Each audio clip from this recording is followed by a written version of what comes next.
Assalamualaikum and good greetings. So today I'll be watching a video which is basically the second round after the first round where David Wood, Sam Shamoun and Anthony Rogers come to the booth where Sheikh Uthman in and they have the interaction, and this will be where David Wood come alone actually with his friend, but in terms of the main person that will be talking to Sheikh Uthman will be David Wood. So he came alone for the second round basically. So both David Wood and Sheikh Uthman post the videos. What I'll be watching today is from the perspective of David Wood, from the camera from his side. Obviously the whole interaction will be the same, but I'm focusing only on the beginning and the very end of this interaction for this video, because a disclaimer, I have watched the entire video posted by David Wood. I haven't watched for the other side, and the main thing that early on in the video, if you have watched it, they highlighted what happened at the end, where from their words Sheikh Uthman already is in trouble at that point, where he struggled to address the issue. So we will focus straight on that, because the rest, I think Sheikh Uthman answered it, the question being raised, you know, no question there until the end. So we'll focus on the end and also the beginning to see the perspective of David Wood coming to the booth, right? So that is what we will do, and without further ado, let's watch. Basically, grew up in a West Virginia trailer park. You know what I'm saying? You recording? Yep. You getting this? Yep. You see a red dot? Yep. So, there's one thing that concerns me in life. Basically, I grew up in a West Virginia trailer park, drugs everywhere, violence everywhere, end up in prison, end up in mental hospitals, become a Christian, get out, move to the Bronx, live all these years in the Bronx, and all kinds of stuff happens, and the result is that it kind of makes you invincible. Like, what can anyone do to me, right? But the one thing that concerns me is that all these years, what if in the future, at some point, I get popular, so popular that I start worrying about what happens? You know what I mean? Do you ever get that concern? Like, yeah, you see, you've been poor, we've been poor, and you know, we had no place to go but up. What happens if we're not poor and everything is going well? Do we then get soft? You know what I mean? Yeah. Do we get soft when when we have a lot to lose? Yeah. It's easy to be tough when you got nothing to lose, but what happens when you got a ton of stuff to lose? You know what I mean? Yeah. That's what concerns me. So anyway, bottom line is,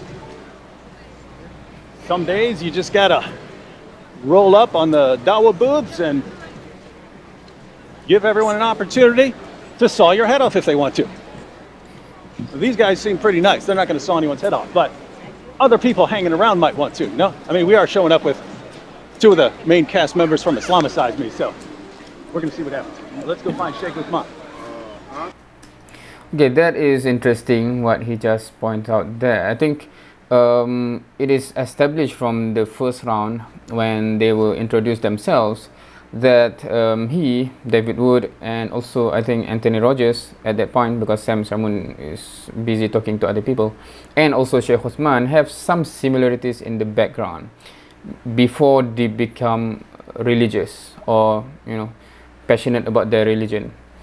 So that is quite interesting. I think that those who have certain type of background have certain grit about them, that when they really believe on certain things, they are willing to fight for it more than those who have it easy, myself included perhaps, right? Because we have everything spoon-fed for us basically, and then we are so afraid to lose what we have to even fight for what we think is right. Anyway. Hey! How you doing, man? How you doing, man? We're your buddies today. Which one? Oh, those bunch of lazy bums. Can't get them out. See, I actually like to travel, so I like jumping up. I'll even tell you the situation here. So I took some of your tracks last time. I don't even see them except for that. So I took some of your tracks last time. Nice.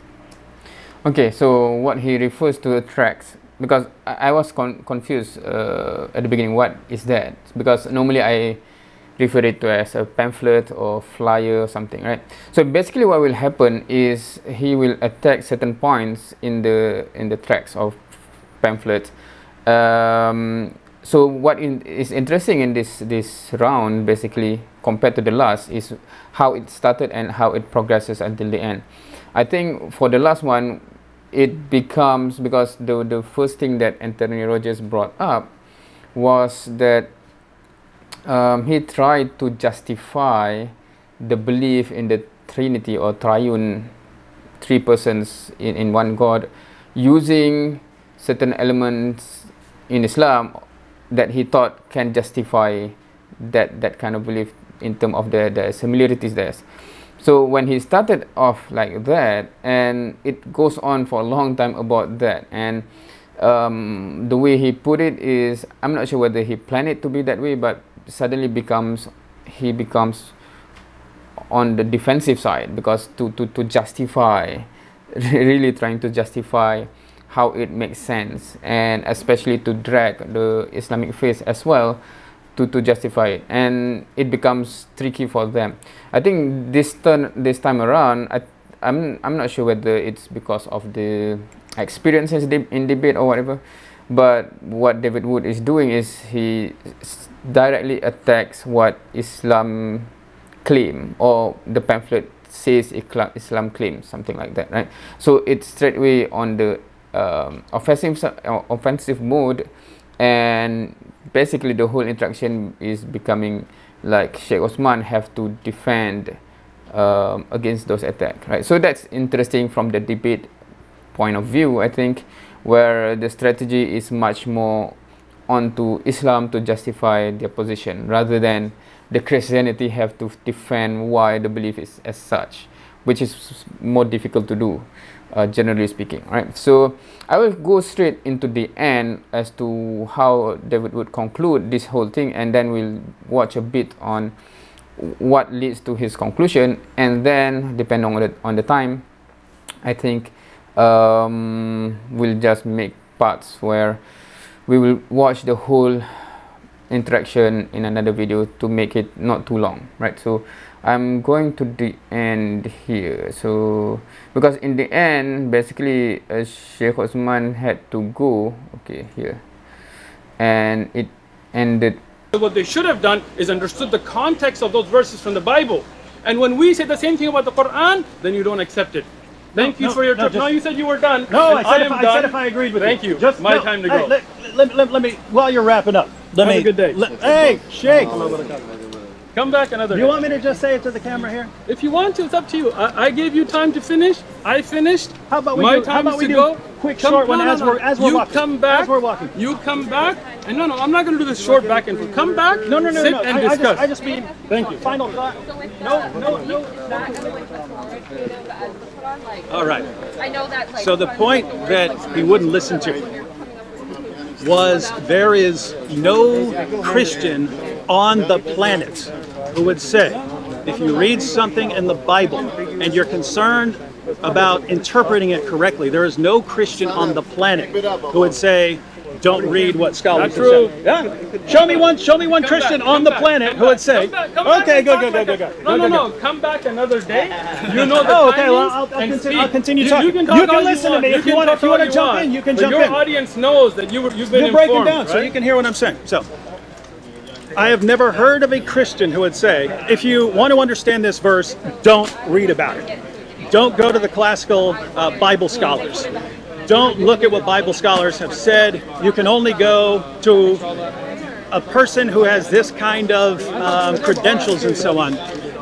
Never heard anyone say that. So to consider that a parallel, if you're bothered by that verse, the first thing you would do is look up a commentary. You get a study Bible, you get a commentary by like Paul Copan or something like that on things that are regarded as moral problems in the Bible and so on, no one would say you have to spend years researching at the feet of a scholar to understand what's being said there, or to understand it. I can't think of anything in the Bible. Obviously, if you're getting into theology, it helps to do a ton of research and to study. But if it's straightforward commands, the commands that are directed towards us are pretty clear. Love your neighbors yourself, love your enemies, honor all people. Okay, that's the critical point when he tried to draw parallel, and as if what Sheikh Uthman says is not on a good footing, right? Because he tried to draw parallel to the command to oneself, like love your neighbors, etc. But the issue that they were discussing, and we'll try to go into that bit, is not to individuals, right? So that is where, yeah, I wish the interaction can be longer, that can be clarified. Hopefully there will be another round, another time that he will visit this booth and continue the discussion. But I think to draw as if, and that is the thing also, right? Because one thing that I always notice, that I'm not sure whether they do not realize it, some Christians that have communicated with me in the comments especially, that Islam comes to guide through all the spectrum of governing oneself, society, government, etc. Right? So they also have things that is systemized relation between one country and another, etc. So you cannot take that verse and put it in a similar level as if that verse is about one person's action within his life or towards another human being on the society level, because that's to discuss something on that level, the governing a country level, it's different. And that's where I'm wondering whether Christians actually see the Bible to have also that type of command. How should a government conduct itself in many circumstances, right? Because is it love their neighbor, is it just individual command, or also, you know, to a country, even whatever happened, that is, you know, that is basically how it should be, right? So this can be longer, and yeah, but we'll finish this one first. It's pretty straightforward. You get something confusing, you open up a book. The problem, and the only reason I can even imagine for saying don't go to the books, don't go to Ibn Kathir, don't go to Qurtubi, don't go to the earlier scholars that they're quoting. The only reason I can say for saying that is that those scholars are just not going to line up with what Muslims are saying today. Right? If you go through Qurtubi and you read there's no compulsion in religion, there's no one on that list who thinks it means what Muslims today say that it means. And so you obviously don't want to go there. You want to go to, you know, a modern scholar, preferably in America or something like that, who's going to tell you, no, it means exactly what it says. And so this is really the disagreement. How clear do we need to be on commands to kill and slaughter? If the Quran is so horribly unclear that you have all these commands that convince some of their all-time greatest scholars that this is a command to violently subjugate the entire world, and it's not.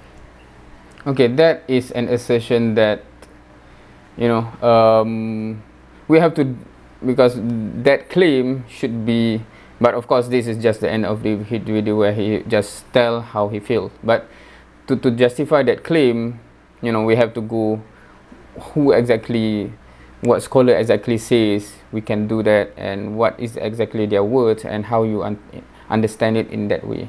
Not. It seems like Allah would have to be the absolute worst communicator in history. That's all I can conclude. I just want to say I appreciate that you know, the Shaykh puts himself out there like that. Again, I haven't been studying Islam in a while. That's why I'm trying to get back into it. But my goodness, this is not a solution. The miracle of reinterpretation is just not a solution to the problems there. And if you have all of these tracts that you're handing out, these tracts that you're distributing, And the first thing that happens as soon as you look any of them up in any commentary is it gives the exact opposite interpretation that's being put forward. I'd say you got a problem. I'd say you got a problem. Okay, so that's the end, and we will go because basically throughout the video he addressed or he questioned certain things, and as he put in the title here, peaceful discussion on violence in Islam. That's the title of David Wood's video here. So he basically questioned on the claim or on the question whether how to understand the violence sentence of verses in the Quran, basically, or why is the pamphlet is contradicting that, something like that. So I think that will be this video. We will go into each of those topics, so called basically in the coming video, inshallah, so that this video will not be too long. So I think that will be what I'm gonna be doing. So we'll end this video here. We'll go to the okay, here's the reason why I will go for the actual discussion throughout using the video from Sheikh Uthman's side. It's basically the same interaction, just that this video is mainly on handheld camera, right? So it is shaking and not stable, while the video on the booth is on a tripod, so it is stable. So I think for my you know, when we go for every bit in terms of the interaction, I prefer that angle so that it is stable as well. For I think if you look at the, you know, the included view here, it can be it is easily or more easier to follow. That's it for today. Thank you for watching. See you next time.